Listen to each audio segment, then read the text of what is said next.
형 에서와의 극적인 화해, 그리고 야복강의 기적. 야곱의 앞날엔 이제 꽃길만 펼쳐질 것 같았습니다. 하나님은 분명히 말씀하셨습니다. 베델로 올라가라. 창세기 35장 1절.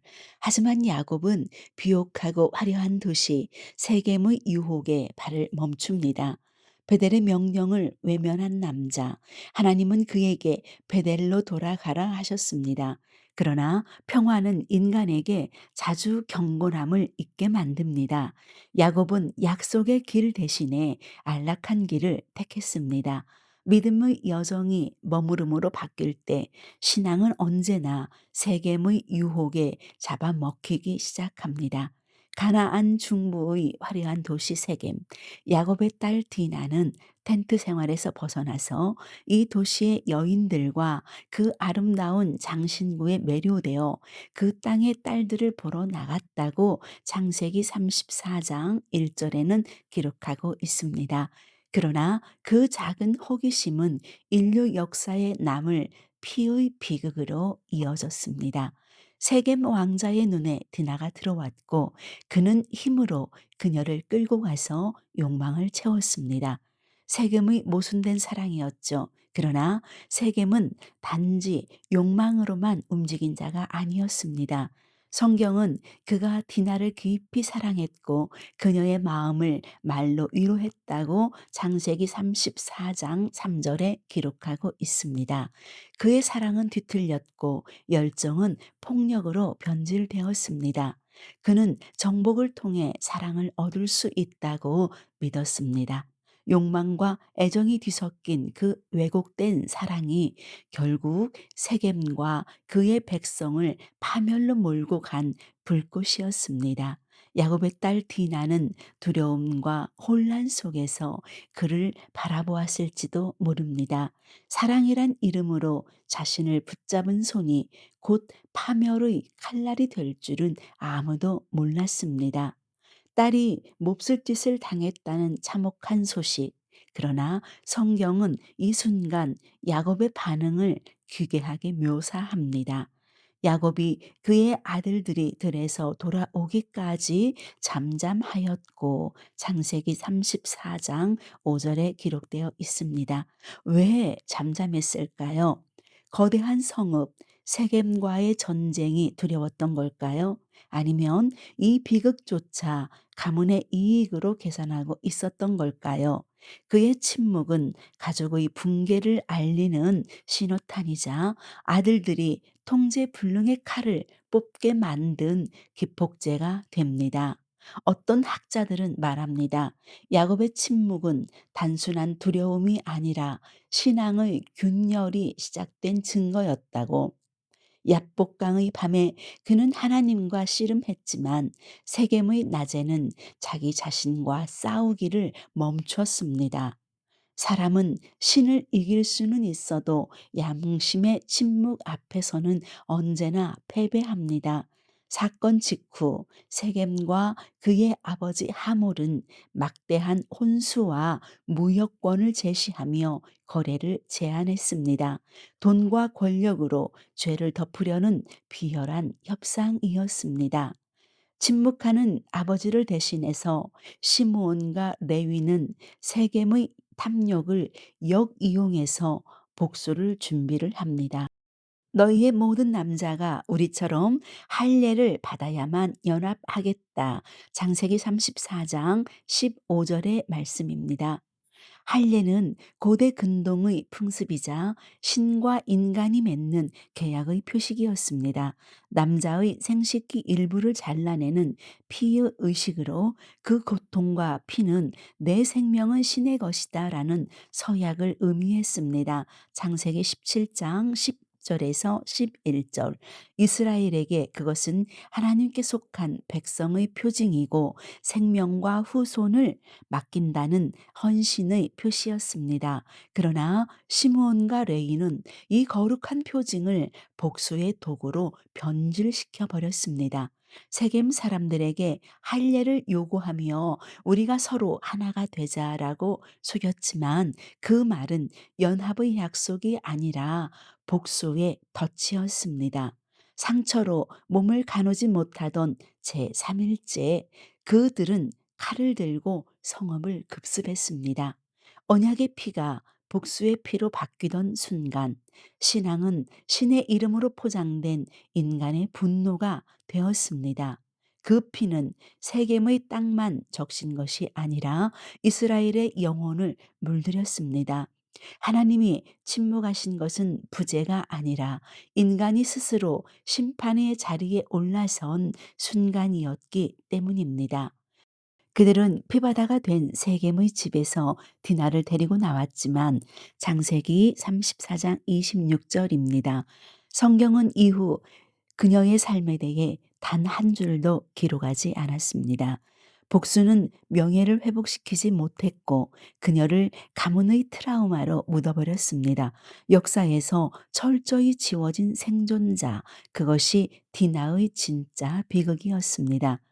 그녀는 아무 말도 남기지 않았습니다. 그러나 침묵은 가장 오래 남는 증언입니다. 세겜의 피는 씻겨 내려갔지만 그날의 침묵은 세대를 넘어 야곱의 가문을 휘감았습니다. 야곱이 저주 대신 축복을 말할 때마다 그 피의 기억이 그의 혀끝에서 맴돌았습니다. 40년의 저주, 그리고 베델의 재단, 야곱은 절망하며 외쳤습니다.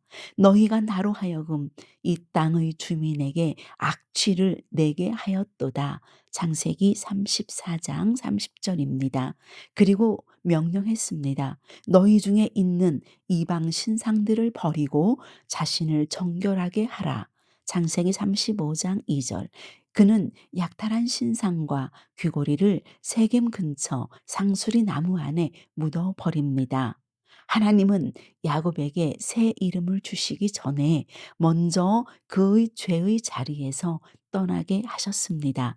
회복은 돌아감이 아니라 떠남에서 시작됩니다.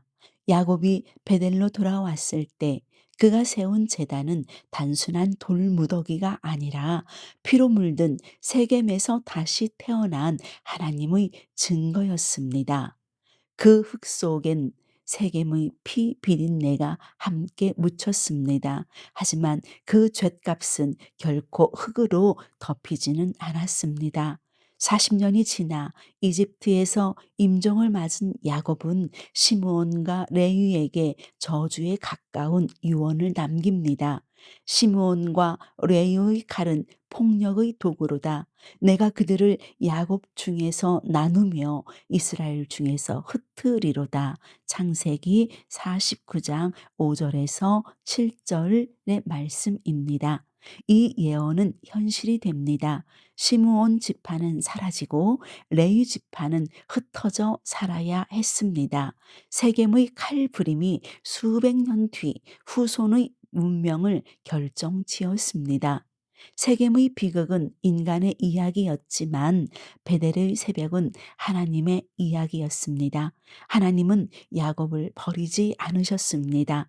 오히려 그 피의 냄새 속에서 이스라엘이라는 이름을 피워 올리셨습니다.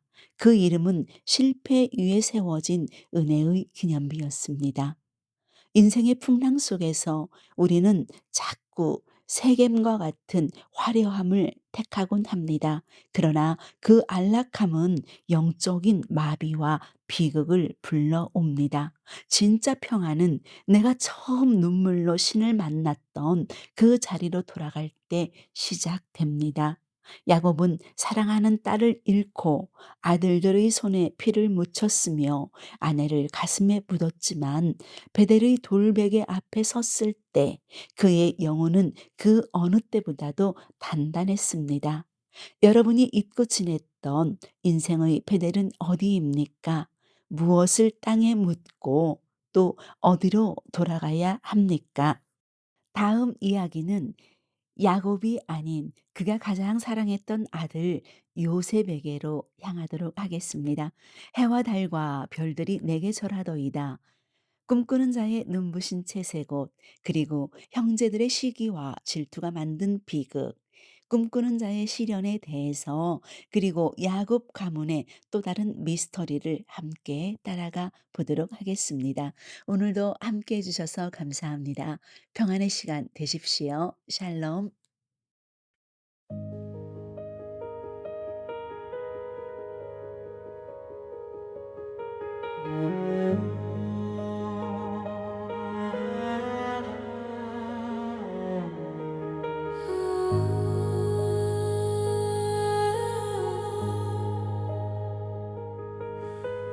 약속의 땅 세례네 화려한 불빛에 순진한 발걸음은 경계를 잊었네.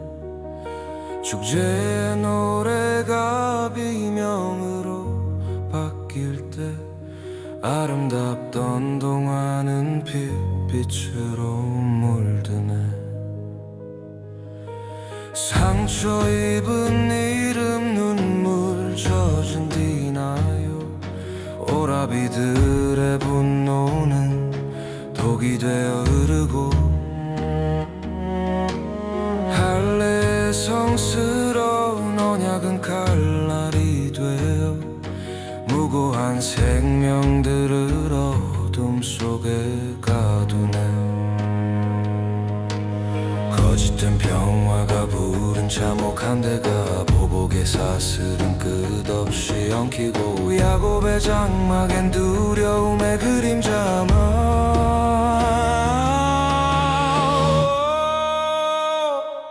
새글의 붉은 노을이여 제단은 무너지고 비비린내만 남았네. 약속을 잊고 머물렀던 안일함의 끝에 잔혹한 계절이 우리를 삼키네.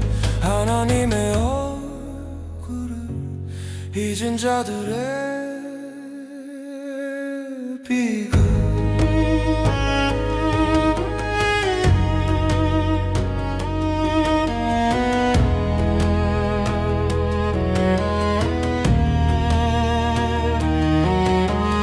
칼을 든 자는 칼로 망하리라. 복수는 또 다른 통곡을 낳고 너희가 나를 해롭게 하였도다. 야곱의 탄식은 광야를 메우